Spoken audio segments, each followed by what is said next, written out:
and my speech today will be on ways to improve mental health and panic attacks. There are so many great ways to improve both mental blocks and panic attacks, and that is what my speech will be on today.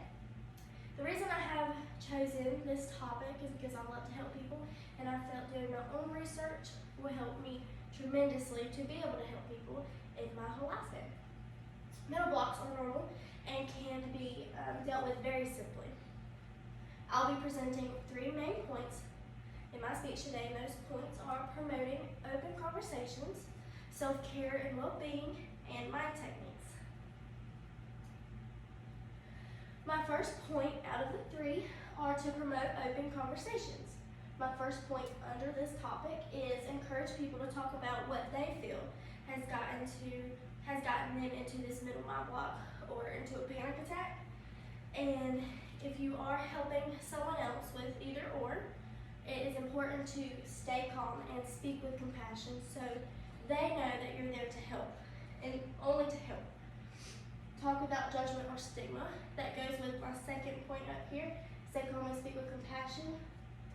They need to know that you're not going to judge them, and by doing that, you can stay calm and speak with compassion.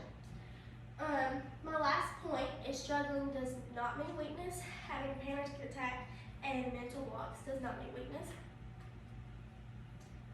My second point is self-care and well-being.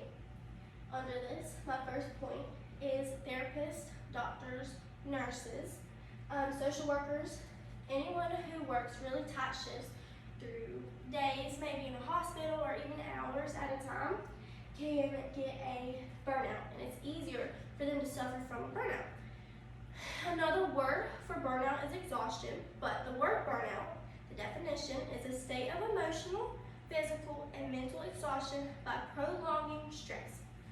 Having stress over, a certain amount of time period for a person. And another point I have is a burnout can take place when a worker stops taking time for themselves and stops taking time apart from work to work on their mental mindset within themselves. They would focus more on prioritizing work over anything else. Mindfulness has been found to positively affect well-being, and I have found that in this source right here. Mind techniques for my third point. I have 2 slides for this one. The first point I have is the research that I have found. Mindfulness programs begin by instructing patients how to use a meditative anchor. The main way to help is by observing first when one is having a panic attack. To help someone who's having a panic attack, bring full awareness in the in-breath and out-breath, as it helps to tie your mind and to the present moment, and it's really effective. It'll help your heart regulate more, and if you yourself are having a panic attack, still stay calm and know that it is normal, even though it may be hard to do so in the present moment. If you're helping someone with a panic attack or who's in the present moment having a panic attack, speak to them calmly and tell them to do the in-breath and out-breath, as it helps tie their mind together, and it will help them tremendously. Letting the body breathe its natural course when having a panic attack is very important. If you try to force different breaths than what the heart is beating, it will make the heart beat faster and try to get back on its natural course.